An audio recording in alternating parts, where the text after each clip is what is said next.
Uma das principais preocupações para quem começa no design é: será que vão copiar o meu desenho? E também, será que eu estou copiando alguém sem perceber? Bom, hoje eu vou falar isso de uma forma bem realista, sobre a cópia no design. O que realmente é um problema, o que não é e quais são as proteções legais que existem para o nosso trabalho autoral. Mas principalmente, como lidar com o assunto da cópia no início da carreira e essas preocupações que a gente tem quando está começando.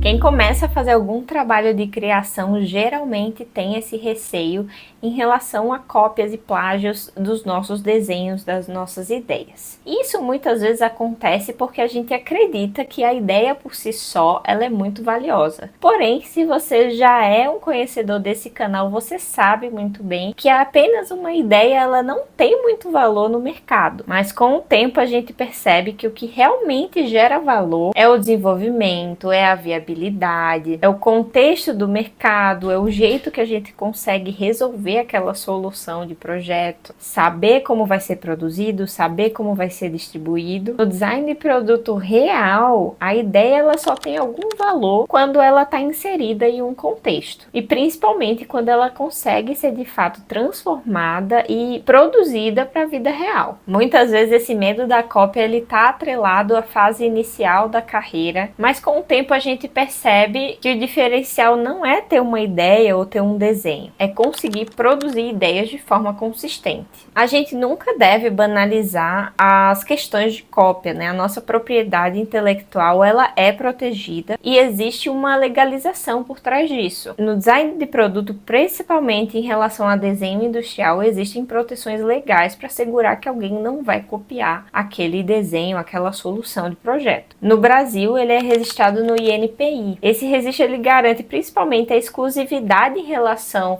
àquele projeto, aquele desenho e aquela forma específica, né, de construir um produto. Mas tudo isso por um tempo determinado que vai ser pautado sobre como você vai dar entrada a esse processo. Mas em outros cenários a gente também tem a proteção de marca, a proteção de patente em alguns casos e os direitos autorais, que é uma lei mais ampla. Mas aqui entra um ponto importante, né? Todas essas proteções legais, elas envolvem duas coisas, que é o custo e o processo burocrático. A lei de direitos autorais, ela é um pouco menos burocrática porque você não precisa dar entrada, né? Desde que você publique o seu trabalho de alguma forma e que você tenha registros de quando ele foi feito e desenvolvido, você pode acionar posteriormente. Mas, de qualquer forma, para você assegurar aquele seu direito, você vai ter custos e burocracia. E tudo isso, obviamente, vai demandar também uma assessoria jurídica aí para que você consiga lidar com esse assunto que é muito específico e a gente não é especialista como um advogado, alguma coisa desse tipo. O problema dessas proteções legais são alguns pontos específicos. Muitas delas precisam ser aplicadas antes do lançamento de um produto. Então você ainda não tem nenhum retorno sobre se aquele produto vai performar bem, se ele vai vender, se é realmente uma solução que entrega para o mercado. E principalmente, muitas vezes no início da carreira, o designer ele não tem estrutura para bancar essa proteção. Na prática e no dia a dia do mercado, pouquíssimos são os produtos que passam por esse processo burocrático e legalizado de proteção dos direitos autorais com o INPI. A maioria dos produtos que você vai ver lançados aí, eles não passaram por isso e eles são entregues ao mundo para que isso seja recebido pelo mercado e as respostas que vão vir, né, desse projeto são os resultados de venda e aquela expectativa que a fábrica investiu e criou ali em cima daquele seu produto. A maioria dos designers está realmente focados em fechar negócios, saber como produzir, construir um portfólio, estabelecer até as parcerias, né, com as fábricas, os fabricantes e conseguir de fato entrar no mercado.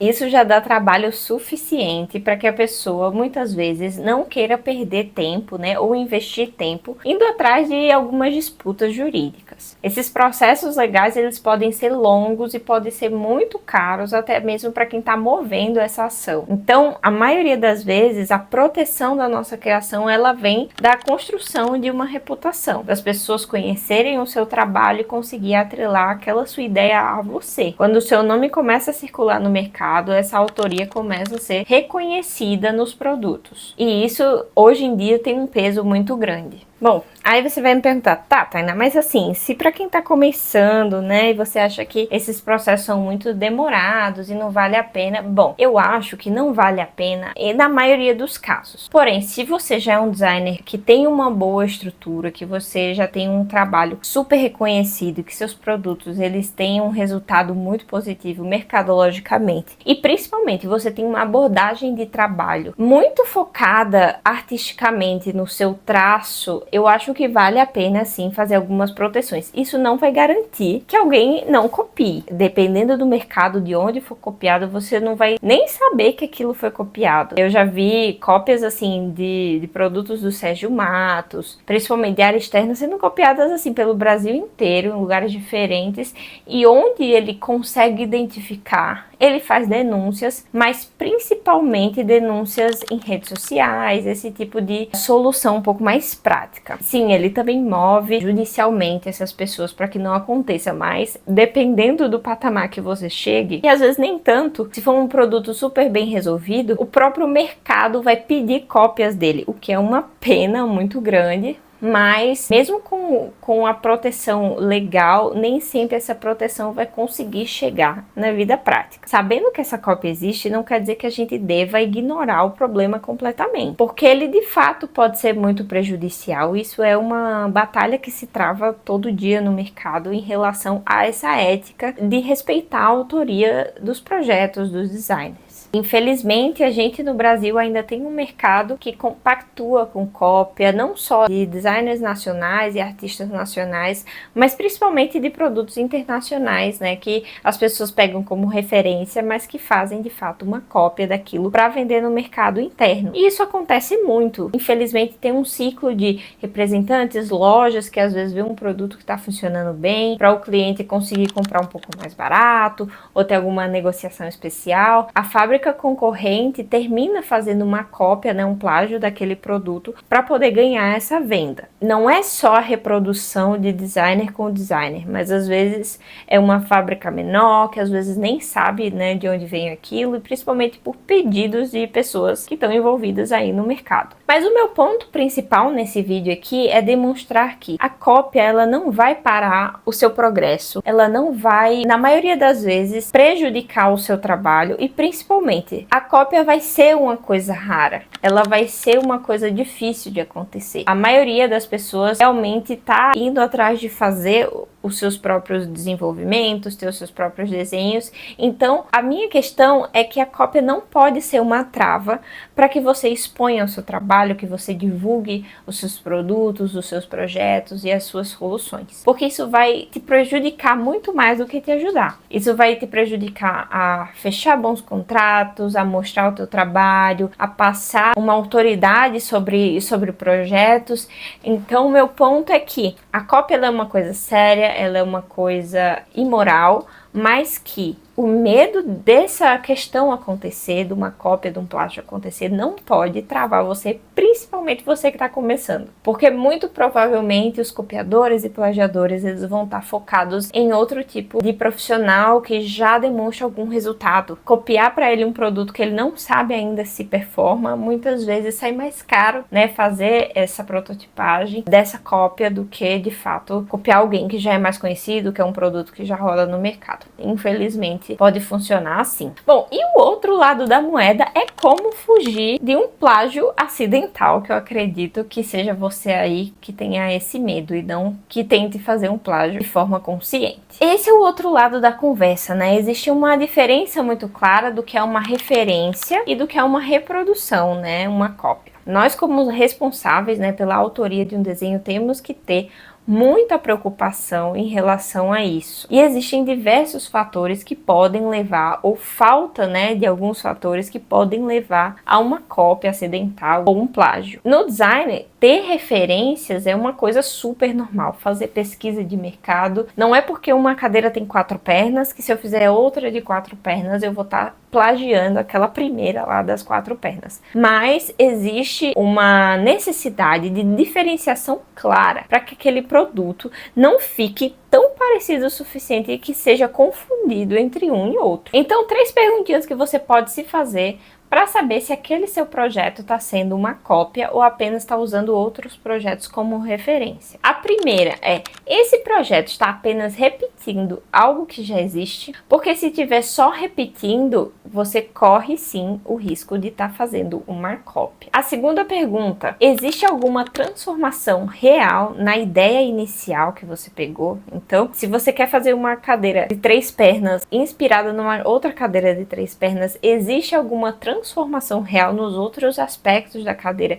que fujam, né, dessa ideia original ou dessa referência que você está pegando? E a terceira é: eu estou trazendo algo novo para essa solução? Bom, se você fez essas 3 perguntas e você fugiu do que é uma reprodução daquela referência inicial, já é um ótimo indício que você não está copiando o produto. Uma outra grande falha de quem pode estar copiando de forma acidental é uma falta de repertório, principalmente ali nas pesquisas e no nosso repertório mental como designer mesmo. Então, o melhor caminho, né, um dos melhores caminhos para evitar, né, copiar o produto de alguém é consumir e pesquisar e estudar muitas referências diferentes de produtos. Não ficar preso a apenas algumas referências e principalmente buscar inspiração de lugares que são diferentes da natureza que você está desenhando. Por exemplo, se eu estou desenhando uma cadeira, eu não preciso e não devo olhar só cadeiras como inspiração. Isso vai te trazer uma oxigenação ali nas suas pesquisas para que você consiga agregar coisas diferentes e inovadoras naquele projeto. Quanto mais referências diferentes que você tem de materiais, culturas, soluções e linguagens formais, mais chances você tem de fazer algo de fato original. Se você combina ideias diferentes, seguindo um roteiro de projeto que faz sentido para aquele contexto, dificilmente você vai precisar recorrer a uma cópia ou você vai cair numa cópia, porque a mistura daqueles ingredientes vai ser única. O design autoral, no final, ele não nasce do zero. Ele nasce da capacidade de recombinar as referências com muita intenção. Então, quando a gente fala de cópia no design, existem 3 pontos importantes. Primeiro, não adianta viver com medo da cópia das suas ideias. Ideias não são um recurso escasso. Eu tenho um amigo que fala que um balde de ideias não vale nem 10 centavos. O segundo ponto é que existem proteções legais, mas que elas fazem sentido em alguns contextos bem específicos. Mas no início da carreira, a sua principal preocupação não tem que ser essa. Tem que ser construir portfólio, tem que ser divulgar o seu trabalho e de fato construir a sua reputação. E o terceiro é que referência faz parte do design, sim. O cuidado não é evitar olhar o que já existe, é evitar reproduzir sem transformar. No final, o que constrói uma carreira sólida não é essa ideia de proteger como um bebê uma ideia específica, mas sim a sua capacidade de criar várias ideias e desenvolvê-las nos contextos certos. Bom, se você gostou desse vídeo, não esquece de dar o like, se inscrever no canal, que toda semana a gente tem vídeo sobre design, nesse mesmo lugar, com essa mesma apresentadora aqui. E a gente se vê na semana que vem. Tchau!